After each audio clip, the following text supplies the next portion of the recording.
Bien, bueno, hace ya un par de semanas que no grabo vídeo, así que, porque ya sabéis, bueno, que a vosotros los vídeos os van llegando un poco, o sea, la línea temporal que os llega a vosotros no es exactamente la misma línea temporal con la que yo lo grabo.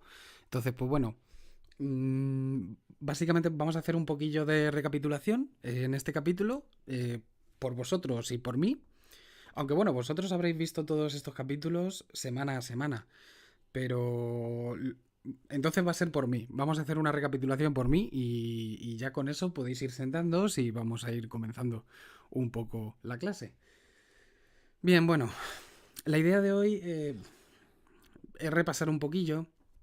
Nosotros comenzamos viendo un poco las reglas de la lógica, si os acordáis, eh, que básicamente era... Yo empiezo por las reglas de la lógica porque aún es como un estadio, digamos, pre-matemático. En plan, aún no estamos haciendo matemáticas. La lógica, ya os dije, que pertenece más al ámbito de la filosofía. Es cierto que nosotros ya hemos introducido algunos puntos de vista con los cuales ya estamos más cerca de la lógica matemática que de la lógica filosófica como tal. Pero aún así la lógica no la considero como algo propio de las matemáticas. Sin embargo, es fundamental entender bien la lógica porque, como estáis viendo, todos los conjuntos, todas las operaciones de conjuntos, al final lo que están haciendo es evidenciar, ¿no? Aquellas leyes lógicas. O sea, estamos llevándolos mmm, le estamos dando materia. Al final la lógica es pues esa filosofía, esas cosas que pensamos y de alguna manera en las matemáticas hemos encontrado esta idea de conjuntos a la cual le vamos a poder aplicar las leyes de la lógica. En concreto, pues bueno, hemos visto que cuando teníamos un único conjunto podíamos negarlo, ¿no? Podíamos, como en lógica, podíamos pensar en todo lo que estuviese fuera de aquel conjunto. Vamos a recordarlo un poco con los diagramas. Si tuviésemos ese conjunto A, pues podíamos pensar en todo lo que no estaba en A. Si tuviésemos dos conjuntos, podíamos pensar en unir a los dos o podíamos pensar también, dijimos el otro día, en lo que tienen en común. Todas estas cosas son ya operaciones que estaban, como digo, materializando un poco todos aquellos conectores lógicos.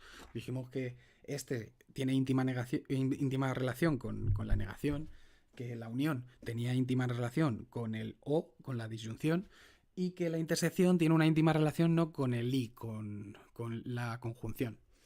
Entonces, pues bueno, hoy lo que vamos a hacer es ver la diferencia de conjuntos.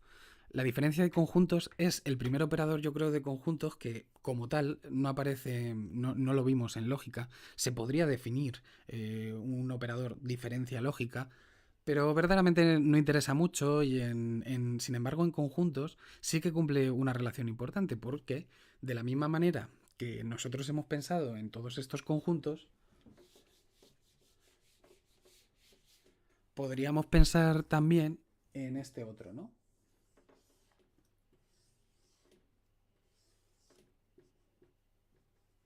Y es que teniendo dos conjuntos A y B, podríamos pensar en todo aquello que está en A y no está de ninguna manera en B, que sería esto de aquí.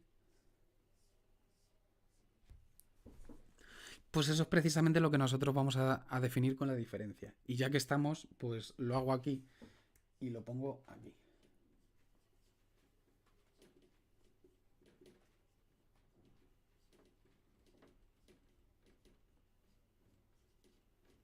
Me suele gustar tenerlo por escrito, pero mira, ya por esta ocasión ha surgido así.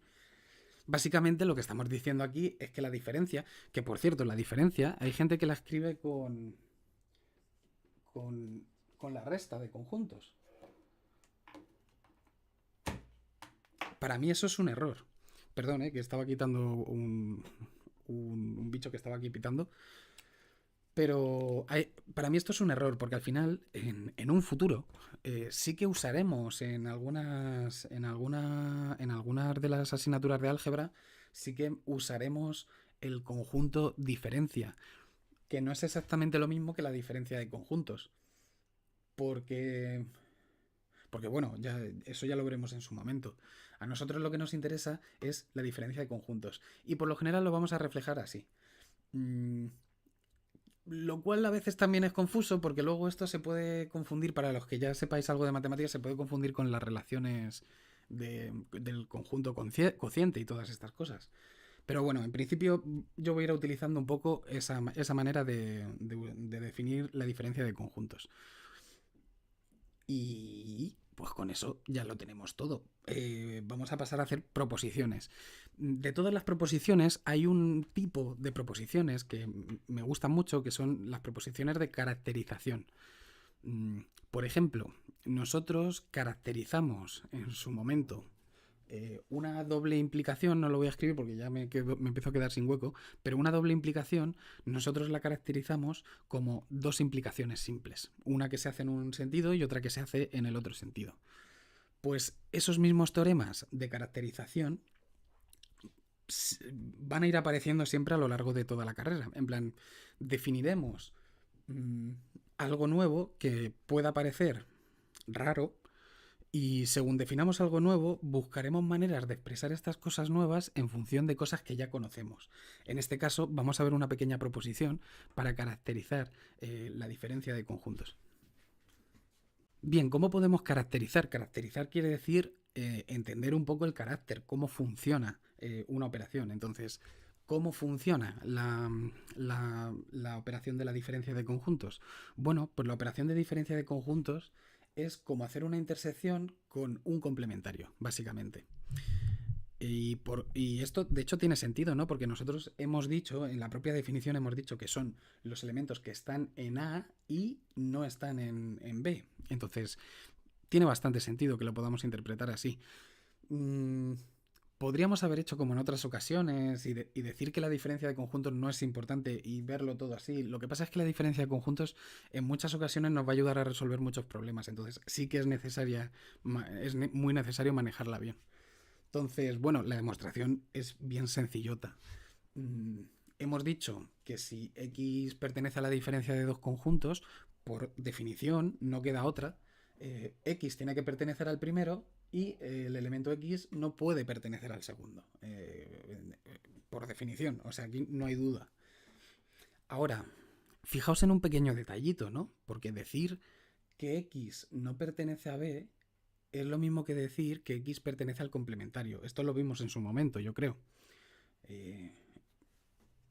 Vamos a dibujarlo por si acaso a alguien le genera alguna duda.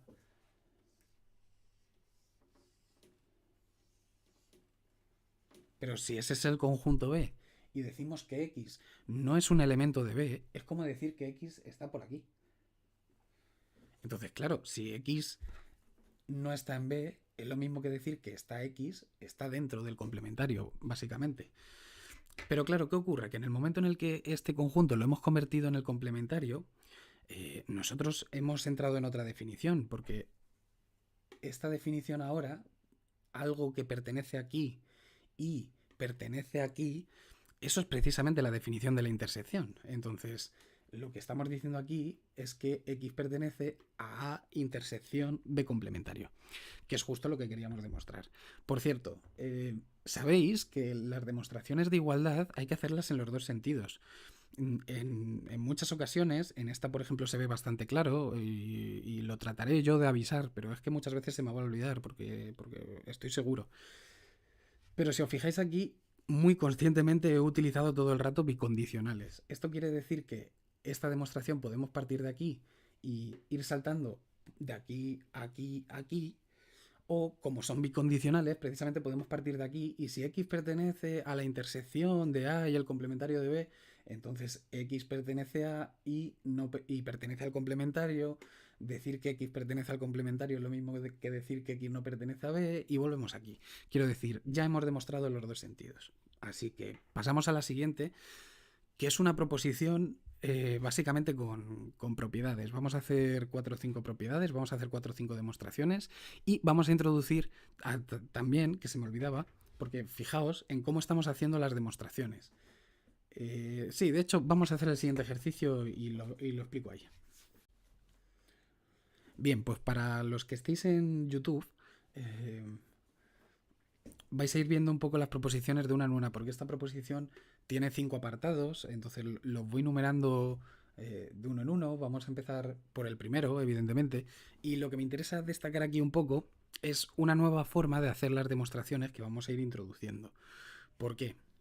Porque al final, ahora que estamos definiendo todas las operaciones de conjuntos, pues ¿para qué nos sirve todas estas operaciones de conjuntos? Pues vais a ver un caso en el que ya, para empezar, nos van a ayudar mucho, y es para tener que evitarnos estas demostraciones, ¿no? ¿No os parece esto como muy exagerado? En plan, aquí no os parece como que hemos tenido que escribir muchísimo para demostrar algo que en verdad tampoco es algo del otro mundo, es algo que ya hemos visto en lógica, en verdad. Si quisiéramos, lo podríamos hacer como lógica. Entonces, como veréis, vamos a desarrollar una nueva manera de hacer estas demostraciones gracias a lo que estamos viendo, y eso nos va a ayudar a abreviar todo esto. ¿Por qué?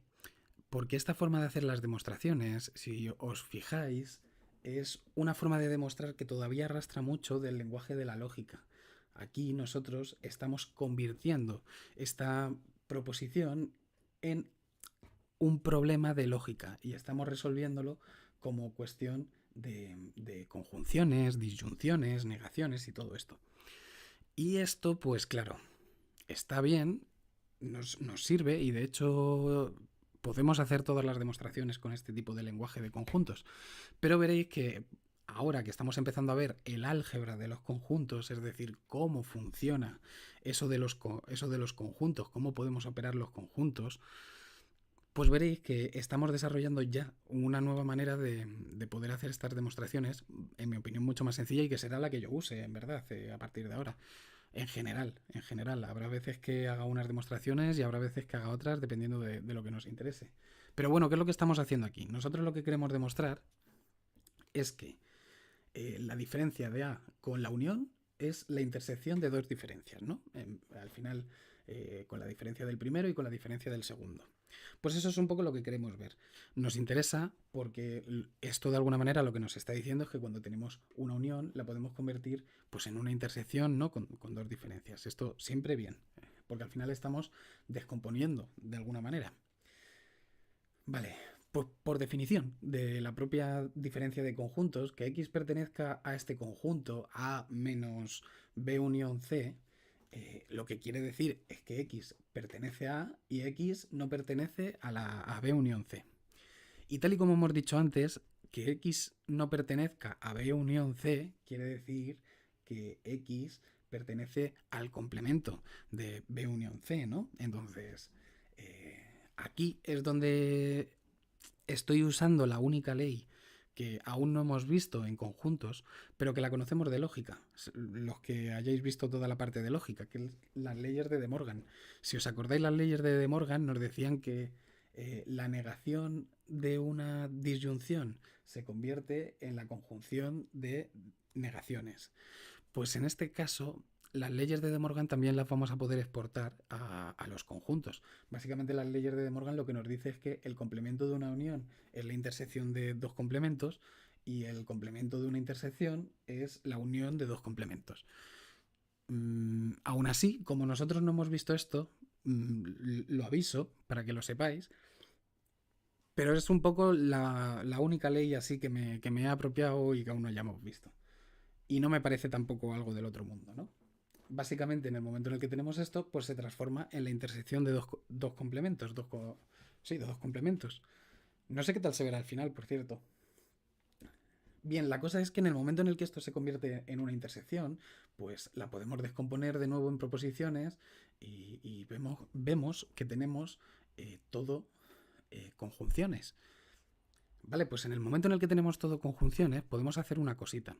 Y es que, si os acordáis, por las leyes de identidad, esta ley era que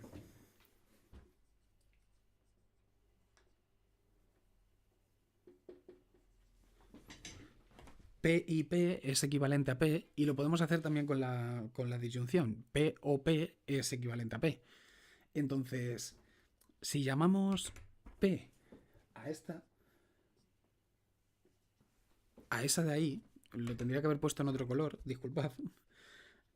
Entonces, esto es P y P, pero si os dais cuenta, es lo mismo. Entonces, podemos introducir en esta cadena de conjunciones, podemos repetir si queremos todas las conjunciones que queramos. No sé si me explico. O sea, si llamamos a este P, hemos dicho, a este Q y a este R, tener esa proposición es exactamente lo mismo que tener la proposición P y Q y R y Q y P y Q y Q y Q y P y P y P y R y R y R. Podemos repetir las letras todas las veces que queramos. Al final podríamos descomponerlo en esta. Y de la misma manera que podemos descomponerlo, podemos ampliarlo y podemos añadir aquí otro X pertenece a. ¿Y por qué vamos a hacer eso? Bueno, pues porque ahora si ordenamos un poquito estas cuatro proposiciones que tenemos aquí, podemos coger una con una y otra con otra. Se nos quedaría algo así. X pertenece a y X pertenece al complementario de B, X pertenece a y X pertenece al complementario de C. Pero claro, si os fijáis un poco por las definiciones que hemos hecho ya en estos ejercicios, por las definiciones que hemos hecho en el apartado anterior, esto quiere decir que X pertenece a la diferencia de A y B y esto quiere decir que X pertenece a la diferencia de A y C. Entonces, si X pertenece a este y a este, entonces X pertenece a la intersección, que es un poco lo que queríamos demostrar. Como veis, esto demuestra el ejercicio. Sin embargo, es muchísimo lío tener que estar todo el rato hablando de X pertenece a, X pertenece a tal, X no pertenece a tal. Esto es bastante lioso. Entonces, ahora que estamos viendo ya las operaciones con conjuntos, quedaos un poco con la copla de lo que ocupa aquí este ejercicio, porque el siguiente es muy parecido y ya veréis lo que nos va a ocupar, a diferencia. Bien, pues lo prometido es deuda, ahí lo tenéis. Como veis, la demostración es similar a la que hemos hecho antes.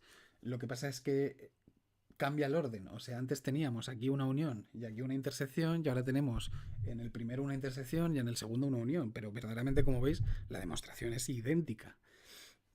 Sin embargo, esta manera de demostrar, de hacer las demostraciones con conjuntos, ya no es como la de antes.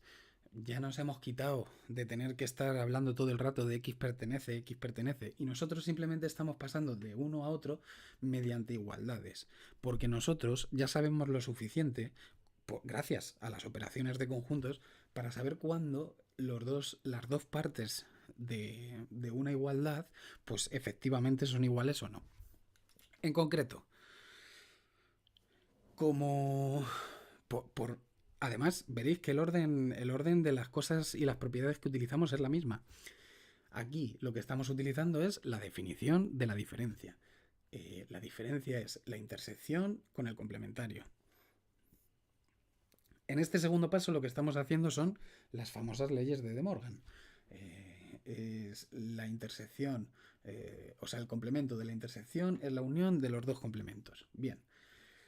A continuación estamos haciendo las leyes distributivas, A intersección con este, A intersección con C aquí, y por último, precisamente otra vez por la definición de la diferencia, pasamos de este a A menos B, o sea, A intersección con el complementario de B es lo mismo que A menos B, y A intersección con el complementario de C es lo mismo que A menos C. Bien.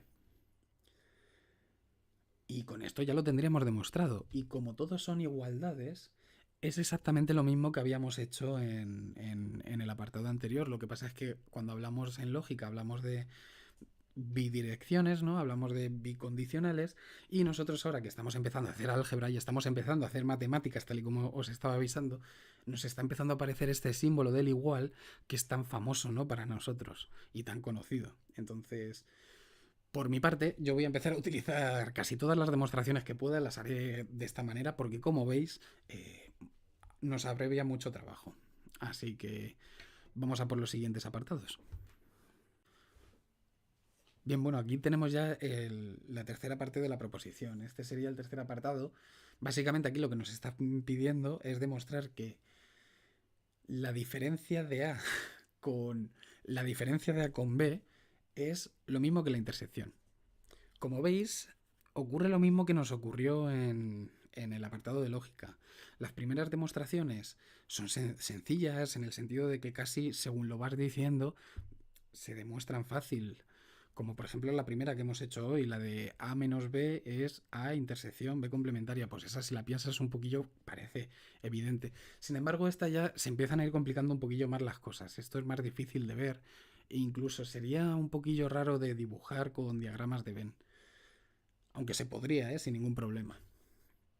Ahora, como nosotros ya empezamos a manejar el álgebra, no os preocupéis con esto de las leyes de las operaciones de conjuntos, porque precisamente el próximo capítulo va a ser una recopilación con un montón de leyes. No sé cómo lo haré y no sé, porque no creo que me ponga a demostrarlas todas, porque no sé cuántas leyes tengo, tendré como 50 por ahí. Entonces las veremos, pero iré haciendo las demostraciones de algunas. Bueno, la cuestión aquí es hacerlo todo un poquillo en orden. Tenemos A menos B. Entonces, yo empezaría por la diferencia dentro del paréntesis y la convertimos, pues, según esta ley. Como veis, la caracterización de la diferencia la vamos a usar mucho siempre. Entonces, por la caracterización de la diferencia, esto de aquí, de dentro del paréntesis, se convierte en la intersección de A con el complementario de B. Por otro lado, precisamente otra vez, por la definición de la diferencia, esta diferencia de aquí se convierte en A intersección con toda esta parte de aquí, todo lo que está entre paréntesis, negado, o el complementario, ¿no? De todo lo que está entre paréntesis.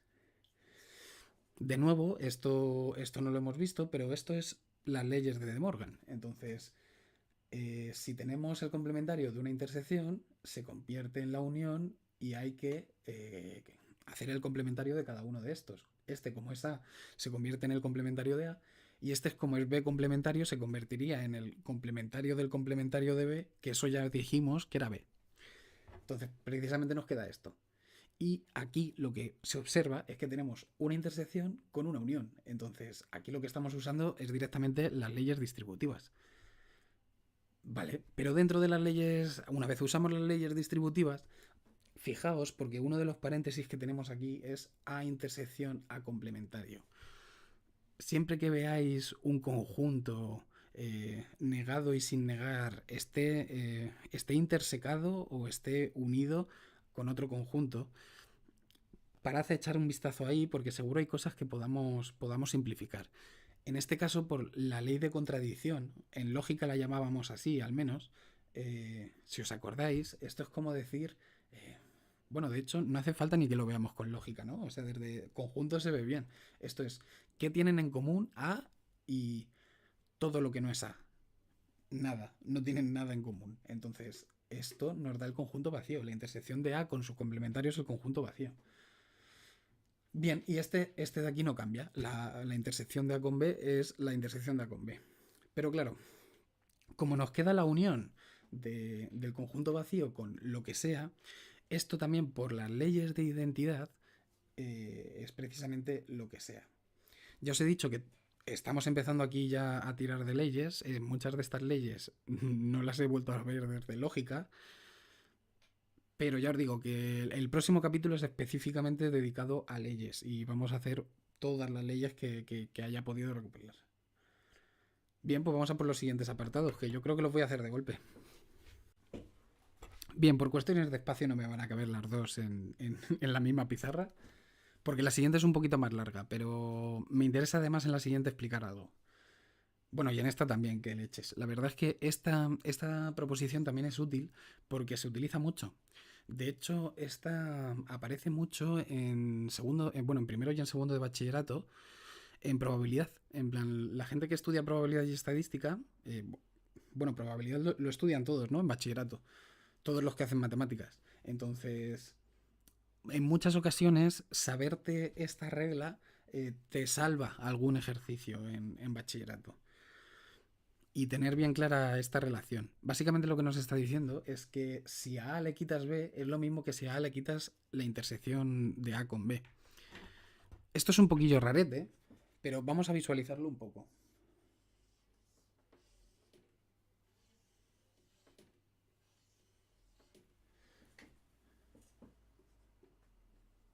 Bien, si tenemos ahí nuestros dos conjuntos A y B, bueno, no voy a dibujar A menos B, porque esto ya lo tenemos un poquito más bien claro, ¿no? Serían todos estos elementos que están en A y que no están para nada en B.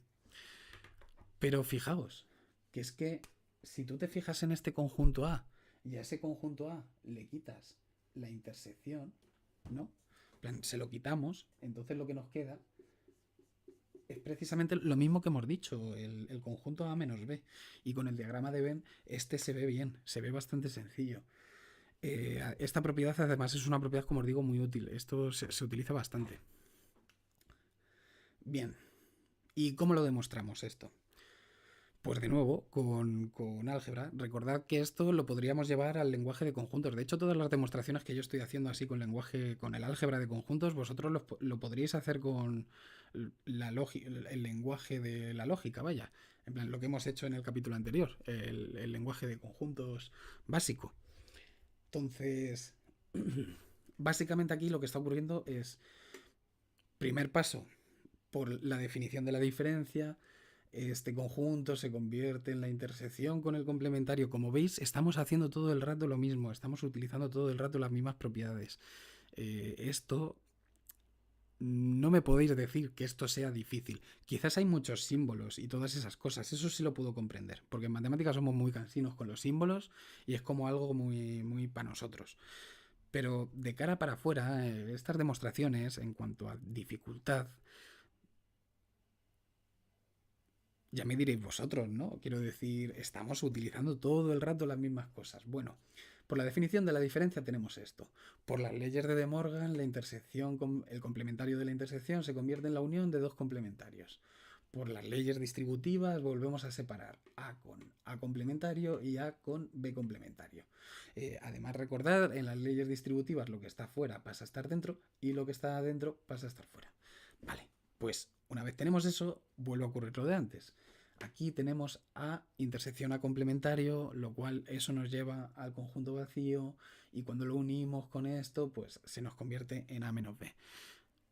Son demostraciones muy sencillotas, o sea, esto más que demostraciones son ejercicios que podríamos ir haciendo, o sea, podríais ir pausando cada uno de estos ejercicios antes de que yo lo empiece y tratar de demostrarlo vosotros. Y si no os sale, pues ya veis el vídeo, porque verdaderamente dificultad no la hay. Como veis, este es un poquito más largo, pero este me interesa, porque este nos permite repasar algo que vimos en el vídeo anterior. Bien, esto lo que nos viene a decir es que el conjunto formado por la unión menos la intersección es lo mismo que A menos B unión B menos A. Pues la demostración es exactamente igual. Verdaderamente aquí lo único que cambia es a la hora de usar la propiedad distributiva. ¿Por qué? Bueno, nosotros empezamos por aquí, de nuevo, por la definición de la diferencia tenemos que es la intersección con el complementario. Por las leyes de De Morgan el complementario se convierte en esto. Y aquí es donde cambia un poquito esto, porque esto es otra forma de las leyes distributivas, lo que pasa es que esto es un poquito ampliado. ¿Por qué? Porque tenemos una unión, una intersección y otra unión. Esto no lo teníamos antes, teníamos un conjunto, intersección con una unión o un conjunto, unión con una intersección. Entonces esto no lo hemos visto, pero verdaderamente las leyes distributivas funcionan de la misma manera siempre. Distribuyen, o sea, si es que al final lo dice el nombre, ¿no? Entonces tenemos que sacar A con A complementario, que es el que tenemos aquí, A con B complementario, que es el que tenemos aquí, B con A complementario, que es el que tenemos aquí, y B con B complementario, que es el que tenemos aquí. Como veis, en este tipo de operaciones es muy importante, por cierto, que dentro de los paréntesis haya la misma operación. Quiero decir, si esta fuese una intersección, esto ya no funciona así. Entonces, es importante que dentro de los paréntesis haya la misma operación y que la de fuera sea distinta. Bien, en el momento en el que tenemos esto ahora solo hay que fijarse un poco, porque aquí tenemos dos veces la ley de contradicción que hemos dicho hace un momento. Tenemos que tienen en común A con todo lo que no es A, nada. Que tienen en común B con todo lo que no es B, nada. Entonces, como estamos haciendo la unión de cosas, estos dos, se nos van a ir y lo que se nos quedan son estos dos. Que bueno, si les damos la vuelta, que esto por las propiedades, la ley conmutativa de la unión también lo podemos hacer, sería esto. Ahora bien, ¿por qué me interesa esto? Bueno, pues porque la parte de la izquierda de la igualdad, esta de aquí, ya nos apareció en el otro capítulo, de alguna manera. Dijimos, lo que pasa es que nosotros lo hicimos aún con la intersección y el complementario. Dijimos, la diferencia simétrica eran los elementos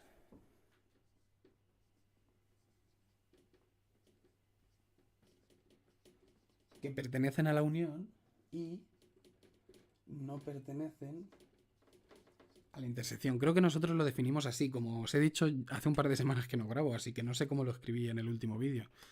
Pero si no recuerdo mal, lo describimos un poco de esta manera, ¿no? En plan, que la diferencia simétrica son los que pertenecen a la unión y no pertenecen a la intersección. Bien, pues eso precisamente que nosotros definimos aquí es este conjunto de aquí. Son los que pertenecen a la unión y no pertenecen a la intersección. Pero entonces ahora se puede ver mejor por qué el nombre de diferencia simétrica. Porque aquello que nosotros definimos así, ahora por esta observación que hemos hecho en esta proposición, podríamos volver a definir este operador, el de la diferencia simétrica, de esta manera.